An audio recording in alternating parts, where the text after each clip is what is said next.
Welcome sa Dries TV. Kung interesado ka sa ganitong news, huwag kalimutang isubscribe ang ating YouTube channel. Maraming salamat! Welcome back again sa ating YouTube channel mga kakimpaw, and sa update natin ito ang pag-uusapan natin ay tungkol sa mga importanteng kaganapan kina Kim and syempre kay Paula Avellino.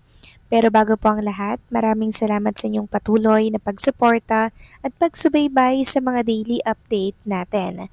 Kaya naman bilang pasasalamat, narito po ang isang napili kong komento patungkol ito sa naging previous update. Mula ito kay Ginang Edetana Donza. Sabi niya, hello Durs, good PM, bakit ba wala ba tayong karapatan mag-comments regarding sa nangyayari ng ating bansa? Dapat lang isa si Kim Chu ang nakaambag sa income ng Pilipinas. Nagbayad siya ng taxes para ikaunlad ng bayan. Kaya wag nating batikusin din si Kim kasi tama naman ang ginawa ni Kimi. Opinyon niya yon, para sa amin walang masama ang ginawa ni Kim Chu. Maraming salamat po sa inyong opinyon at komento, Ginang Edetana Donza. Wala naman po talagang masama sa ginawa at sinabi ni Chunita Princess. Yun po yung kanyang opinyon at valid po yan mga kakimpaw. Kung baga mga bashers lamang po talaga ang tumutilig po sa kanya ngayon. About naman po sa mga tax, sa mga malaking tax na binabahagi ni Chunita Princess sa ating bansa mga kakimpaw, nakukurakot lang din po yun. Dapat pong mahuli din po, 'di ba? Yung mga kurakot na politiko. Dahil syempre yung mga naiambag, mga binayad ni Kim Chu sa tax, 'di ba? Mula po sa kanyang mga property, sa mga business niya, ilalagay lamang po sa bulsa ng mga tiwali na politiko. 'Di ba? Nakakainis din po 'yun mga kakimpaw. Kaya sana pagtuunan din po ng pansin yung mga tiwaling politiko na talaga namang kinukuha po ang pera ng kaban ng bayan. Kaya sa mga bashers at haters ni Chinita Princess dahil sa kanya naging statement, ignore na lang po natin yan dahil talagang normal lang po ang magkaroon ng mga kritiko pagdating po sa usaping politics. So maraming salamat po sa inyong komento, Ginang Edetana Donza. God bless po sa inyo and mabuhay kayo. So eto na nga, pag-usapan na natin ang mga balita po na nakalap natin. Sa update na to at unahin na nga nating pag-usapan itong naging post ni Chinita Princess sa kanyang Instagram story kani-kanina lamang. So hindi pa siya tapos mga kakimpaw, meron pa pong kasunod yung post niya sa X. So, 'di ba after pong mag-post ni Junita Princess sa X, ang dami pong mga nag-comment doon, 'di ba? May mga bumabatikos, may mga hate comments kasi pinapasuko niya nga po si Sen Bato de la Rosa, no? Kung wala daw kasalanan. Ngayon, eto may post pa si Junita Princess. Sabi niya dyan sa tatlong picture na yan, 3 mood that describe my vibe ngayong araw. Yung sa gitna, yung nabasa mo sa Twitter.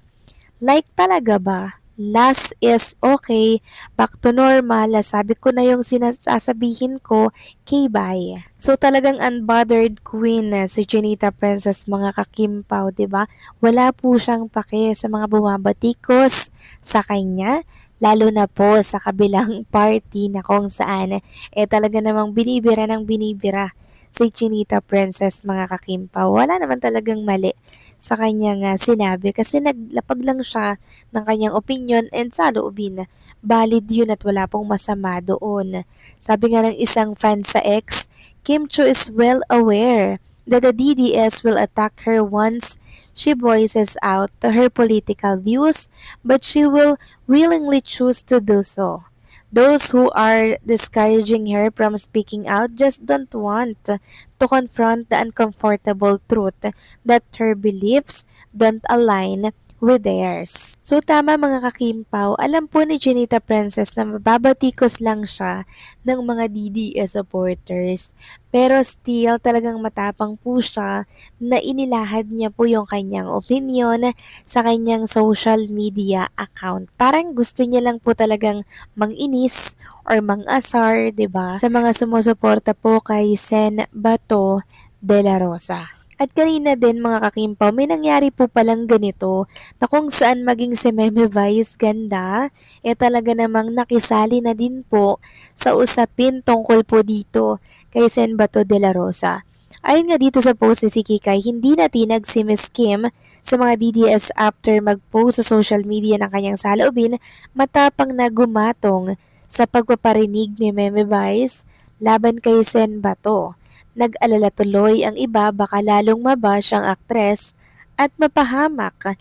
Nag-umpisa na nga sila base sa mga comments. Sabi po kasi ni Vice Ganda, nakalabas na. Then, sabi pa niya, kanta na lang tayo. Tapos sabi po ni Kim, huy, baka madapa yan. Paano ba naman kasi mga kakimpaw, yung isa po sa mga contestant dito sa It's Showtime ay kalbo rin. Katulad po ni Sen Bato de la Rosa. Kaya naman napagtripan ito ni Bias Ganda and ni Chinita Princess, mga kakimpaw. So si Sen Bato de la Rosa kasi mga kakimpaw ay nakatakas na po dyan sa Senado. Kaya po yan po yung pinapatungkulan nitong si Vice Ganda na nakalabas na daw po ng Senado si Bato de la Rosa. Kaya mas lalo pang nang inis si Chinita Princess na baka daw po madapa itong si Sen Bato de la Rosa. Kaya naman ang mga DDS supporters po galit na galit talaga kay Chinita Princess and talagang inis na inis po sila. Kung baga ipikon na pikon sa statement po nitong si Chinita Princess. Samantalang isang picture naman po ni Paula Avellino ang kumakalat ngayon sa mundo po ng social media sa Twitter na kung saan ay may picture nga po siya kasama po si PRRD, mga kakimpaw, at parang peace bump pa nga ata sila doon sa picture. Ngayon, ini-issue po ito ng ilang mga bashers na paano daw ba yun? Si Paulo daw ay Maka Duterte while si Chinita Princess daw ay sumusuporta sa kalaban nito. So sinuri ko syempre yung picture na yon at matagal na yun mga kakimpaw. Matagal na po yun, parang 2015, ganyan or 2018, mga ganyan po yung taon. Matagal na po yun and wala pa atang Kimpaw. Wala pa nga Kimpaw, mga kakimpaw noon. And ngayon, binabalik po yun ng ilang mga bashers na bakit si Paulo daw, ganto ganyan. Diba? Actually, wala namang issue yan kay Kim kung si Paulo po ay supporters or dating DDS.